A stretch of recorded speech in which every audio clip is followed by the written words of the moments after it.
नमस्कार, आदाब। मैं हूं आपके साथ अलीशा हैदर नकवी और आप सभी का अभिवादन है डीएनपी इंडिया पर। रमजान का महीना है जो रहमत, बरकत और मगफिरत का पैगाम लाता है। मगर इस बार भी गजा के मासूमों के लिए यह महीना सुकून नहीं बल्कि खून और आंसू लेकर आया है। सीज फायर का ऐलान महज एक धोखा था। गाजा में युद्ध विराम समाप्त होने के बाद इजरायली सेना ने मंगलवार को अब तक का सबसे भीषण हमला किया। सेना के अनुसार महज 10 मिनट में 80 से अधिक लक्ष्यों को निशाना बनाया गया, जिनमें हमास के मध्य स्तरीय बटालियन कमांडर और कंपनी लीडर्स शामिल। इजरायली वायुसेना के हमलों में हमास के शूरा परिषद के प्रमुख, मंत्रियों और प्रधानमंत्रियों को भी निशाना बनाया गया। गजा के स्वास्थ्य मंत्रालय के अनुसार इन हमलों में अब तक 400 से अधिक लोग मारे जा चुके हैं, जिनमें आम नागरिक भी शामिल हैं। इस हमले के बाद क्षेत्र में तनाव और बढ़ गया है। इजराइल के प्रधानमंत्री बेंजामिन नेतन्याहू ने बयान दिया है कि हमास के खिलाफ सैन्य अभियान जारी रहेगा। वहीं फलस्तीनी पक्ष ने इस हमले की कड़ी निंदा की और इसे आम नागरिकों पर हमला बताया। संयुक्त राष्ट्र और कई देशों ने बढ़ती हिंसा को लेकर अपनी चिंता जाहिर की और जल्द से जल्द संघर्ष विराम की अपील की। एपी के रिपोर्ट के मुताबिक इजराइल ने मंगलवार को गजा पट्टी में बड़े पैमाने पर हवाई हमले किए, जिसमें कम से कम 413 फलस्तीनी नागरिकों की मौत हो गई। गजा के स्वास्थ्य अधिकारियों के मुताबिक मरने वालों में बड़ी संख्या में महिलाएं और बच्चे शामिल हैं। यह हमला जनवरी में हुए संघर्ष विराम के बाद अब तक का सबसे बड़ा हमला माना जा रहा है। इजरायली सेना ने दावा किया कि यह कार्रवाई तब की गई जब हमास ने सीज फायर समझौते के बदलाव की मांग को ठुकरा दिया।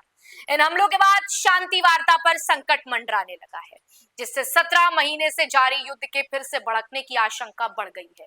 अंतर्राष्ट्रीय स्तर पर इस हमले को लेकर संयुक्त राष्ट्र और कई देशों ने गहरी चिंता व्यक्त की है और सभी पक्षों से संयम बरतने की अपील की है। इस सिचुएशन में इजराइल और हमास के अगले कदम क्या होंगे, इस पर पूरी दुनिया की नजरें टिकी हुई हैं। इजरायली अधिकारियों का कहना है कि ये सैन्य अभियान अनिश्चित काल तक जारी रहेगा और इससे और भी व्यापक किया जा सकता है। वहीं हमास ने इजरायली हमलों की निंदा करते हुए कहा है कि प्रधानमंत्री बेंजामिन नेतन्याहू का युद्ध फिर से शुरू करने का फैसला बंधकों को मौत की सजा देने जैसा है। हमास का आरोप है कि नेतन्याहू ने यह हमला अपनी कट्टरपंथी गठबंधन सरकार को बचाने के लिए किया है। गजा के स्वास्थ्य मंत्रालय के मुताबिक इन हमलों में अब तक 560 से अधिक लोग घायल हो चुके हैं और बचाव दल अब भी मलबे में फंसे लोगों को निकालने की कोशिशों में है। इस बीच इजरायली सेना ने गजा के पूर्वी इलाकों से नागरिकों को निकालने के आदेश दिए, जिसमें उत्तरी शहर बैत हनून और बाकी दक्षिणी क्षेत्र शामिल है। इससे ये साफ संकेत मिलता है कि इजराइल जल्द ही एक बड़ा जमीनी सैन्य अभियान शुरू कर सकता है। सीज फायर के पहले चरण में 25 इजरायली बंधकों और बदले में 2000 फलस्तीनी कैदियों की रिहाई हुई थी, लेकिन दूसरे चरण पर सहमति नहीं बन पाई। इस चरण में शेष 59 बंधकों को रिहाई और युद्ध समाप्ति पर चर्चा होनी थी।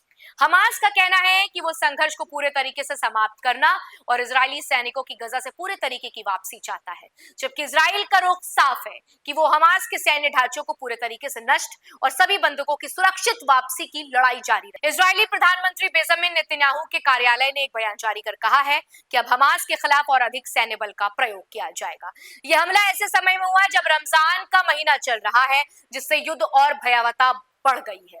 इस हमले में हमास के कब्जे में मौजूद करीब 2 दर्जन इजरायली बंधकों की सुरक्षा को लेकर भी गंभीर सवाल खड़े हो गए। इजराइल के भीतर भी नेतन्याहू की नीतियों को लेकर विरोध प्रदर्शन हो रहे हैं, जो आरोप लगाया जा रहा है कि उनकी कार्रवाई ने बंधकों की सुरक्षित वापसी को खतरे में डाल दिया है। अंतर्राष्ट्रीय प्रतिक्रियाएं भी इस पर आ रही हैं। अमेरिका, इजराइल ने इस हमले से पहले अमेरिका की सलाह ली थी और अमेरिका ने इस कार्रवाई का समर्थन किया। ईरान ने इन हमलों को नरसंहार यानी जेनोसाइड और जातीय सफाई की निरंतरता बताते हुए इसकी सीधी जिम्मेदारी अमेरिका पर डाल दी है। ईरान का कहना है कि यह कार्रवाई शांति के लिए खतरा बन सकती है।